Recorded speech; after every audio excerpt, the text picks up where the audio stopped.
Good morning students. Next topic है हमारा the concept of dual government. Battle of Plassey and battle of Buxar हमारा complete हो चुका है। नेक्स्ट है the concept of dual government. अब द डोल से समझ में आ रहा होगा, डोल दैट मीन्स क्या होता है, दो। जहाँ की अभी हम डोल की बात करते हैं, डोल दैट मीन्स दो। तब the concept of dual government, जो दोहरी सरकार है या डुअल गवर्नमेंट है, उसका कॉन्सेप्ट क्या है वो हम समझेंगे। नाम से ही समझ में आ रहा है डुअल गवर्नमेंट, दैट मीन्स यहाँ पे कहीं ना कहीं दो लोगों को राइट होगा। गवर्नमेंट के कुछ चीज़ों को डिवाइड कर लिया गया था कि कुछ राइट्स हमारे पास हैं, कुछ राइट्स आपके पास हैं, तो राइट्स को टू उसमें डिवाइड कर दिया था। तो यहाँ पे हम और डिस्क्रिप्शन में पढ़ेंगे। Let us start now the concept of dual government. ठीक है, the concept of dual government was introduce the Bengal by Lord Clive in 1765. This include a division of power of government between the Nawab and the company। ठीक है, अब यहाँ पे आप देखिए, ठीक है, 1765 में लॉर्ड क्लाइव और बंगाल में डुअल गवर्नमेंट या दोहरी शासन का कॉन्सेप्ट स्टार्ट हुआ। ठीक है, इसमें दो लोग कौन थे, एक तो जनरल नवाब थे और दूसरा कौन, कंपनी था। इन दोनों के बीच जो हमारी गवर्नमेंट थी उसकी जो पावर थी, जो शक्तियाँ थी, उनको क्या कर लिया था, उनका डिवीज़न कर लिया था। कुछ जो पावर्स थी, कुछ शक्तियाँ थी, वो जनरल जो वहाँ का नवाब था उनके पास थी, और कुछ शक्तियाँ यहाँ पे किसके पास थी, कंपनी के पास थी। अब आपको समझ में आ रहा है कि पावर्स को टू उसमें डिवाइड कर लिया। ठीक है, गवर्नमेंट ऑफ पावर्स जो थे। ठीक है, इतना इतना समझ में आ गया। किस किस में डिवाइड थे, एक तो हमारे जो जनरल नवाब थे उनमें, और कंपनी में पावर्स को डिवाइड किया गया था। Division of power of governance between the Nawab and the company. ठीक है, आगे देखिए, general administration including law and order was under the Nawab of Bengal and revenue and military was under the company. The system, अब आप देख रहे हो यहाँ पे पावर्स बताई गई कि कौन सी कंपनी के पास थी और कौन सी नवाब के पास थी। पूरा पारा हम लेते हैं, उसके बाद मैं आपको एक्सप्लेन करती हूँ। The system was Lord worrying Hastings, as there was frequent conflict between the official of the company and the Nawab. The Battle of Buxar and its aftermath brought in the idea of expansionism and taking over the territories for all aspects of governance. The company adopted different strategies to annex the territories. They initiated by the process by the policy of subsidiary lines। ठीक है, 1765 में Lord Clive ने बंगाल में क्या किया, dual government की concept को start किया। इसमें जनरल, नवाब और कंपनी में को जो गवर्नमेंट की शक्तियाँ थी या पावर्स थी, उसको टू पार्ट्स में डिवाइड कर दिया। अब देखिए, कानून और व्यवस्था, that means administration including law and orders किसके पास थे, बंगाल के नवाब के पास थे। और राजस्व और सेना, दैट मीन्स आर्मी किसके पास थी, कंपनी के पास थी या कंपनी के अधीन थी। अब जो उसके बाद लॉर्ड वेरिंग हेस्टिंग आए, वो कब आए, 1772 में। इन्होंने क्या किया, ये जो डुअल गवर्नमेंट का सिस्टम चल रहा था, इसको क्या कर दिया, इसको ख़त्म कर दिया, इसको क्लोज कर दिया।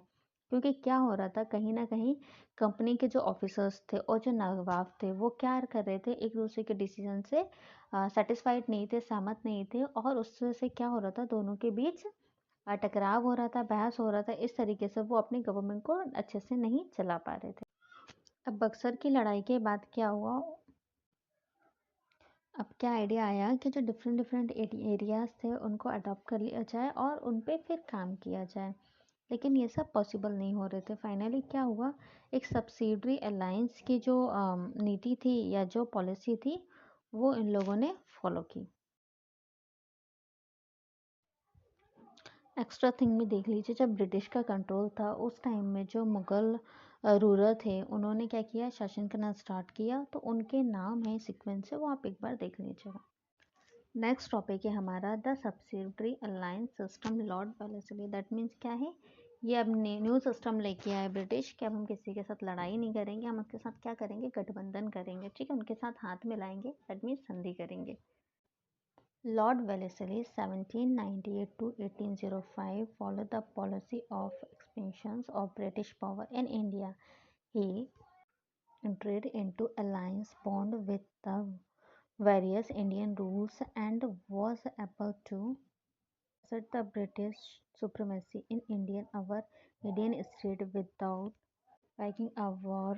The treaty was negotiated on the following conditions. Lord Wellesley ने 1798 टू 1805 में भारत में क्या किया, जो ब्रिटिश पावर थे, ठीक है, जो ब्रिटिश पावर थे उनका क्या किया, उनका एक्सटेंड करने के लिए इस सिस्टम को फॉलो किया, ठीक है, इस नीति का अनुसरण किया। जो वेरियस इंडियन रूलर्स है, दैट मीन्स जो भारतीय शासक थे, उनके साथ क्या किया, उनके साथ बॉन्ड बनाया, अलायंस, दैट मीन्स बॉन्ड बनाया, और कोई लड़ाई नहीं की, कोई वॉर नहीं किया, कोई युद्ध नहीं किया, उनके साथ बॉन्ड बनाया और उनके साथ क्या किया, पार्टनरशिप की, ठीक है। उस बॉन्ड के लिए, उस संधि के लिए डिफरेंट डिफरेंट कंडीशन थी, जो कि आपको नीचे दी गई हैं। फर्स्ट कंडीशन है हमारी, Indian state accepting the alliance had to recognise company power the paramount. जो इंडियन कंपनी, जो भारतीय कंपनी इस बॉन्ड बनाने की कंडीशन को क्या करेगी, एक्सेप्ट करेगी या स्वीकार करेगी, उसको कंपनी क्या करेगी, कंपनी अपने पावर्स में सबसे ज़्यादा ऊपर वैल्यू देगी, ठीक है, उसको टॉप की वैल्यू देगी, वो जो भी बोलेगी उसकी छोटी मोटी चीज़ों को वो मानती रहेगी। सेकेंड पॉइंट है, Indian state had to maintain British army within the territories and had to pay for its maintenance, also give a part of its territories for its maintenance। अब इंडियन स्टेट्स को क्या करना है, अपने क्षेत्र में, अपने फील्ड के अंदर जो ब्रिटिश आर्मी है, एक तो उसको रखना है, उसके मेंटेनेंस को देखना है, और जो वो फील्ड है जिस क्षेत्र में रह रही है उसके एक हिस्से को, एक पार्ट्स को मेंटेनेंस के रूप में किसको, ब्रिटिश को देना है। ये उनकी एक और कंडीशन थी।